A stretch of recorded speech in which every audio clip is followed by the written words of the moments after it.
Indian institute of technology Goa నుంచి ఇప్పుడే notification అయితే రిలీజ్ అయింది. AP Telangana male and female candidates apply చేసుకునే ఛాన్స్ అయితే ఉంటుంది. ఈ నోటిఫికేషన్ ద్వారా మనకు నాన్ టీచింగ్ స్టాఫ్ ఉద్యోగాలు అయితే రిక్రూట్మెంట్ చేస్తున్నారు. దాంట్లో భాగంగా జూనియర్ ఇంజనీర్ సివిల్, అలాగే సూపరింటెండెంట్ నర్సింగ్, అలాగే అడ్మినిస్ట్రేటివ్ అసిస్టెంట్ అనే జాబ్స్ అయితే ఉన్నాయి. వీటికి మీరు అప్లై చేయాలంటే కనుక మీకు 18 నుంచి 34 ఏజ్ లిమిట్ కావాల్సి అయితే ఉంటుంది. అడ్మినిస్ట్రేటివ్ అసిస్టెంట్ ఉద్యోగాలకు అప్ టు 27 వరకు కూడా ఎలిజిబిలిటీ అయితే ఇవ్వడం జరిగింది. సో వీటికి సంబంధించిన అప్లికేషన్స్ అనేవి మీరు మార్చ్ 20th నుంచి లాస్ట్ డేట్ ఏప్రిల్ 19 వరకు కూడా టైం అయితే ఉంది.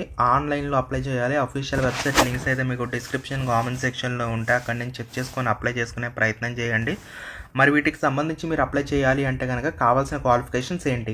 మనకి అడ్మినిస్ట్రేటివ్ అసిస్టెంట్ జాబ్స్కి సంబంధించి 55% మార్కులతో బ్యాచిలర్స్ డిగ్రీ అంటే ఎనీ డిగ్రీ క్వాలిఫికేషన్ ఉన్నట్లయితే మీరు అప్లై చేయొచ్చు. ఇవన్నీ కూడా మనకి group C level jobs. And అలాగే మనకి సూపరింటెండెంట్ నర్సింగ్ జాబ్స్కి సంబంధించి మీరు అప్లై చేయాలి అంటే కనుక 3 years సంబంధించి diploma in general nursing. So ఈ యొక్క క్వాలిఫికేషన్ ఉంటే మీరు అప్లై చేయొచ్చు. బీఎస్సీ నర్సింగ్ క్వాలిఫికేషన్ ఉన్న అప్లై చేసుకునే ఛాన్స్ ఉంటుంది. మాస్టర్స్ డిగ్రీ, సో ఈ పర్టికులర్ క్వాలిఫికేషన్ ఉన్నా కూడా మీరైతే అప్లై చేసుకోవచ్చు. అండ్ అలాగే మనకు జూనియర్ ఇంజనీర్ సివిల్ సంబంధించిన జాబ్స్కి అప్లై చేయాలంటే సివిల్ ఇంజనీరింగ్ డిప్లొమా ఎవరైతే కంప్లీట్ చేస్తారో వాళ్ళైనా అప్లై చేయొచ్చు. బీఈ బీటెక్ క్వాలిఫికేషన్ సివిల్లో చేసిన అప్లై చేసుకునే ఎలిజిబిలిటీ అయితే ఉంటుంది.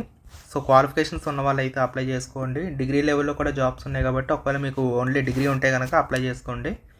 సో ప్రొబేషన్ అయితే ఉంటుందని చెప్పేసి కూడా మెన్షన్ చేస్తున్నారు ఇనీషియల్గా, తర్వాత పర్మనెంట్ అయితే చేస్తారు.